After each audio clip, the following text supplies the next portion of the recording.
ఆ మూవీ కూడా మంచి కామెడీ ఎంటర్టైనర్ అన్నమాట.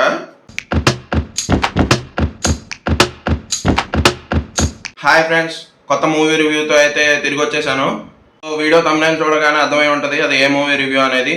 సో రీసెంట్గా రిలీజ్ అయిన మ్యాడ్ స్క్వేర్ మూవీ రివ్యూ అనమాట ఇది. మూవీ అయితే బాగుంది అండ్ నాకు కూడా నచ్చింది. స్టోరీ వచ్చేసి మ్యాడ్ మూవీకి కంటిన్యూషన్గా స్టార్ట్ అవుతుంది. సో ఏంటంటే లడ్డూకి పెళ్ళి ఫిక్స్ అవుతుంది. సో అనుకోకుండా అది క్యాన్సిల్ అవుతుంది. ఆ బాధలో గోవాకి వెళ్తారు. సో ఈలోపే అక్కడ ఒక ఇన్సిడెంట్ జరుగుతుంది. ఆ ఇన్సిడెంట్కి వీళ్ళకి లింక్ ఏంటి, అసలు దానిలో నుంచి బయట ఎలా పడ్డారు అనేది movie. Screen play and narration బాగున్నాయి అండ్ ప్రొడక్షన్ వాల్యూస్ కూడా బాగున్నాయి.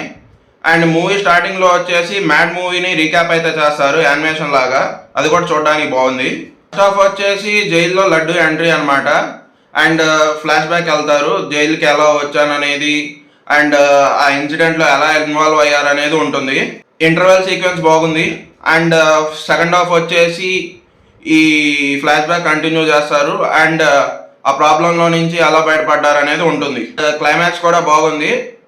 అండ్ మూవీ సెకండ్ హాఫ్ వచ్చేసి నాకు కొన్ని సీన్స్ దగ్గర లైట్గా బోర్ అనిపించింది. ఓవరాల్ మూవీ అయితే నాకు బాగా నచ్చింది అండ్ ఫస్ట్ హాఫ్ అయితే ఇంకా బాగా నచ్చింది కామెడీ వల్ల.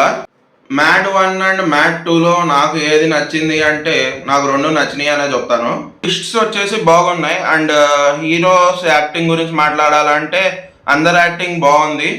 అండ్ నాకైతే పర్టికులర్గా సంగీత్ చోపన్ గారి యాక్టింగ్ నచ్చింది. మూవీలో సత్యన్ రాజేష్ గారు అండ్ సునీల్ గారి క్యారెక్టరైజేషన్స్ నచ్చినాయి. అండ్ సత్యన్ రాజేష్ గారు అండ్ రామ్ ప్రసాద్ మధ్య జరిగే సీక్వెన్సెస్ కూడా బాగున్నాయి అనమాట. లడ్డు వాళ్ళ ఫాదర్ క్యారెక్టర్ కూడా బాగుంది, ఆల్రెడీ మనం మ్యాడ్ మూవీలో చూసాము. అండ్ ఈ మూవీలో వచ్చేసి రమ్య పసుపులేటి గారిని అయితే పెట్టారు, ఎందుకు పెట్టారు అనేది నాకు అర్థం కాలేదు. కామెడీ అయితే బాగుంది, ఎస్పెషల్లీ ఫస్ట్ హాఫ్ వచ్చేసి నేను ఆల్మోస్ట్ ప్రతి సీన్ నవ్వుతూనే ఉన్నాను. మూవీలో ఎమోషన్స్కి పెద్దగా ప్లేస్ లేదు అండ్ ఫైట్స్ కూడా తక్కువే ఉన్నాయి. నాకు తెలిసి క్లైమాక్స్ ఫైట్ ఒకటే.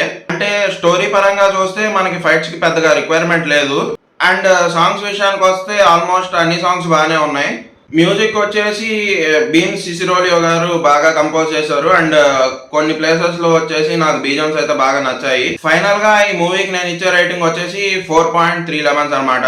ఒకవేళ మీరు ఈ మూవీ చూసుంటే మీకు ఎలా అనిపించిందో అండ్ మీరు ఎన్ని లెమన్స్ ఇస్తారనేది కామెంట్ చేసేయండి. అండ్ రీసెంట్గా G5లో మజాకా మూవీ అయితే రిలీజ్ అయింది, సందీప్ కిషన్ గారిది.